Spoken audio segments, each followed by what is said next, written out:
Mummy, बहू बेटी के आंसुओं में इतना फ़र्क क्यों करती हो? बेटी के आंसू दिल में उतरते हैं और आपको बहू के आंसू सामने रहकर भी नज़र नहीं आते हैं। ये झूठे आंसू मत बहाया करो और अपने नाटक बंद करो। जब देखो मुझसे ये नहीं होता, वो नहीं होता है। ये क्या, तेरी माँ ने तुझे कुछ नहीं सिखाया है? ये तेरे मगरमच्छी आंसू ससुराल में नहीं चलेंगे।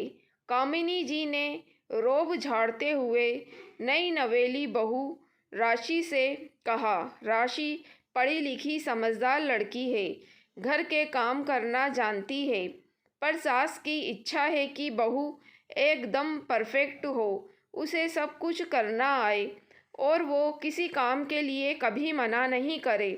जो काम नहीं आता है वो भी कर ले। दरअसल घर में पूजा थी और काफ़ी लोग आने वाले थे और कामिनी जी चाहती थी कि भोग के लिए महाप्रसाद राशि बनाए, क्योंकि वो घर की बहू है।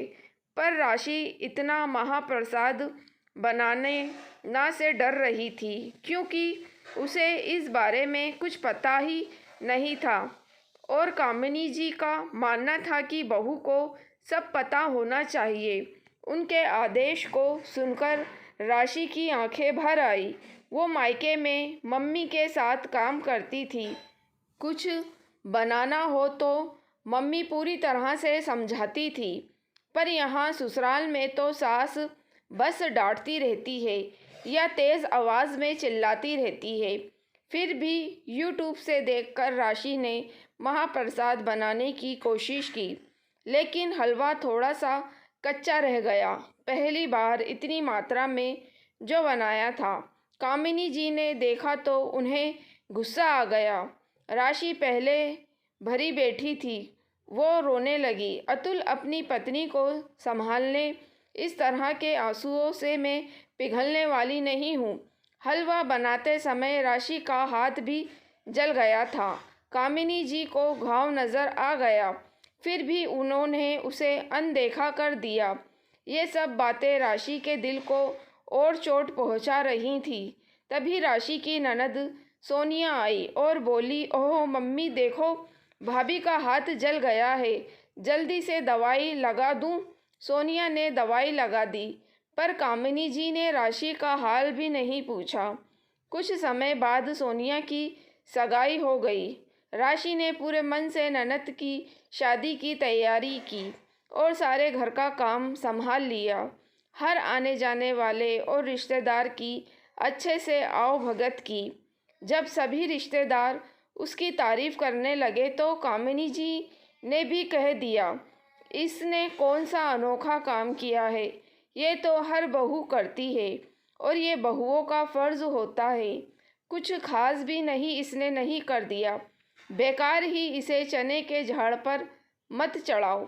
अपनी सास के मुंह से ये सुनकर राशि की आंखें भीग गईं।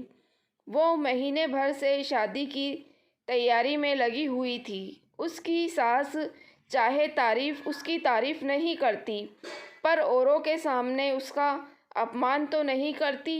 वो कड़वे घूंट पीकर रह गई। सोनिया शादी करके अपने घर चली गई।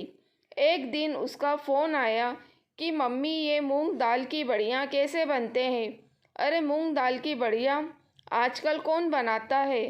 तू रहने दे, मैं बाज़ार से मंगवा कर भेज दूँगी। उन्होंने कहा, नहीं मम्मी, यहाँ तो हर चीज़ घर में बनती है। मेरी सास मुझे रोज़ ताना देती है कि तेरी मम्मी ने तुझे कुछ नहीं सिखाया। और सोनिया रोने लगी। सोनिया के आंसुओं ने कामिनी जी का कलेजा चीर दिया। उन्हें बेचैनी होने लगी। उनकी आंखें भी भर आई। उन्होंने शाम को खाना भी नहीं खाया। अतुल ने पूछा तो बोली, आज मेरी बेटी वहाँ रोई है और मैं उसके आंसू भी नहीं पोंछ सकती हूँ। एक माँ कितनी मजबूर होती है। और वो अपने बेटे अतुल के कंधे पर सिर रखकर सुबकने लगी। कैसा ससुराल मिला है मेरी सोनिया को। उसकी सास उसे रुलाती रहती है, ताने ही देती रहती है। हाँ मम्मी, आप सही कह रही हैं, हर माँ मजबूर होती है। अब देखो ना, यहाँ जब भी राशि रोती है अपने आंसू बहाती है। उसके आंसू पोंछने को उसकी मम्मी नहीं आ पाती है और उसे भी कैसा ससुराल मिला है। उसकी सास भी उसे ताने देती रहती है, रुलाती रहती है और बेचारी राशि कुछ नहीं कह पाती। आज आपको अपनी बेटी के आंसुओं का दर्द महसूस हुआ है। आपने कभी अपनी बहू के आंसुओं की भी परवाह की है? मम्मी, बहू बेटी के आंसुओं में इतना फ़र्क क्यों करती हो? बेटी के आंसू दिल में उतरते हैं और आपको बहू के आंसू सामने रहकर भी नज़र नहीं आते हैं। आज बेटी की सास उससे कुछ कह देती है तो आपका दिल भर आता है और आप जो दिन भर राशि को सुनाते रहते हो उसका क्या? अपने बेटे अतुल के मुंह से ये सुनकर कामिनी जी सोच में पड़ गई। अतुल सही कह रहा है। मैंने बहू के आंसू और पीड़ा कभी नहीं देखी, बस बेटी की परवाह करती रही।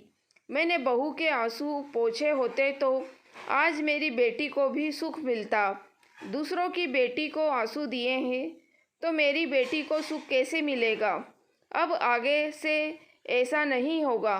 कामिनी जी की आंखों में पछतावे के आंसू थे और राशि की आंखों में खुशी के आंसू थे।